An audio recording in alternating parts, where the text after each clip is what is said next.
Okay, this is a video on how to make a video. As you can see, we have our Smart Notebook opened, and this is the easiest way to make your video. One of the tools you're going to need is this little tool right here that is the little video recorder. As you can see, it's not actually taking a video of me, but it does have my voice. If it is not on your menu bar, you will need to go up here to your settings. The little cogwheel is your settings. You want to scroll down and you want to go to the Smart Recorder. The Smart Recorder here is what we are going to be clicking and dragging up to the menu bar, so you'll have that every time you're going to make your videos. But since I already have it, and you can see I'm already making a video, let's talk about what it looks like when you open it up. It's this little box right here, and you can see that it says I'm recording. You can also see that the time is ticking. I'm at 57 seconds now. The circle button is your play button. That's going to, it's usually red, and when you click on it, then it's going to turn gray. And again, you're going to see the time moving to show that you are actually making your video. You're actually recording. If you need to pause for any reason, because you need to take a breath or you need to get another piece of paper, whatever you're doing, you need to hit the pause button, which is the double bar, the one in the middle. Do not, under any circumstances, hit the very last button, which is the square button here on the right, until you are absolutely done your video. We've had problems where we hit that instead of pause, and then you have to start all over again. So you do want to try to get your video done in one fell swoop. One of the things you want to make sure you're doing too is actually testing your videos. So the first thing I would do is actually hit play, and I would just say test, test, test, and then I'm going to hit stop immediately, and I will have a pop-up come up to then save the video, and then I can check and make sure that the sound is working okay. So once we've done that, now we can go ahead and start showing you some of the things you can do. Just like you are with Smart Notebook, I can open up anything I want. So right here, I can make a circle, for example, and then I can use my pens and I could draw on my circle, and then I might be telling my students that this is a radius. I can also change it over to be whatever other shapes I want to talk about the shapes. I can make squares. So whatever you want to do, you can do that. If you just wanted to write on here and show a problem that you're doing, then you can just do it like you would any other time that you're working at the smartboard. Another way to do it, though, is also to have a PowerPoint already set up. This is actually a PowerPoint that I made that I'm working on. It's not just I opened up the Smart Notebook and went. This is a PowerPoint. So I can type in questions, I can put in pictures, and then, of course, I can use the side here to work out the problem. So if we're doing surface area, I would have the formula, let's say, and continue working out the problem.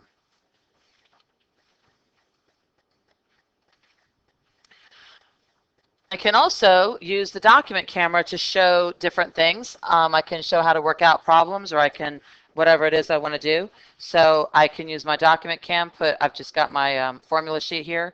We've also used this before when you're trying to show with shapes or like three-dimensional shapes, anything like that, that you sometimes can't really show on the smartboard. So this is another thing you can do, and you can work out problems right there, show notes, whatever you might do. One of the other things you can do with the videos is take and scan in a worksheet and write on that worksheet through Smart Ink Layer, so you do not need the Smart Notebook program anymore. You minimize it. And on your desktop, you should have already saved it as a PDF or a Word document, your file or the worksheet that you want to write on. But before you can video record anything, the side toolbar that houses some of the tools from Smart Notebook needs to have the video recorder in it. So once again, just like when you had Notebook open, if you go to the little wheel and that shows your tools, go down to find the Smart Recorder and drag it over to your side toolbar, and it's there. Make sure you hit done and it'll save it there, and that way you don't have to open Smart Notebook every single time you want to record a video. If you know you're going to do a worksheet, then just have the toolbar open, hit the record button, and then open the worksheet. To open the worksheet, you do need to use Smart Ink Document. So if I tap on Smart Ink Document,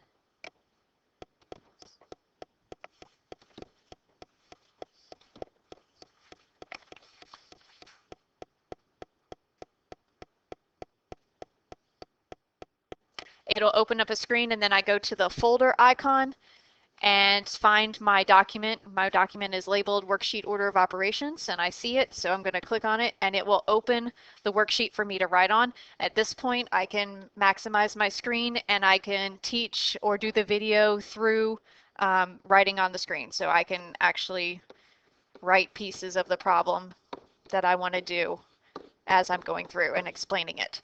Right, so you have the ability to take and write on a worksheet as you're lecturing or as your video without having to use the Smart Notebook program. Right, when you are absolutely done with making the video that you are choosing to make, the next thing you want to do is hit the stop button. And once you do that, this screen will pop up and you'll see a place to actually take you to store your video, right? So the next thing you want to do is decide on the place that you want to save it over here on the left of the bar, and then you want to make sure you name it, not just with the date, but something that you'll actually remember it by, and then you want to hit the save button. Right? And once you do that, it will save your video that you just made as a WMV file so that you can upload it to Edmodo or wherever else you're going to use the video. Okay. After you save it, then you are going to see this screen pop up in the bottom corner, and it may take a few minutes depending on how long your video is. Every video is different depending on the length of it. The longer the video, the longer it's going to take to convert it. But once you get to this point, it will ask you to play the recording, and you always want to choose the play, right? And then hit OK. And then it will actually take and start playing the video. It'll pop up and it'll allow you to check for sound and make sure that your video had sound all throughout the video. If your video does not have sound, unfortunately, you will have to go back and redo it, as we have experienced many times in our trial and errors. But that's basically the rundown of how you make a video and how you start embedding it in your lessons and throughout your Edmodo site and however else you want to use it.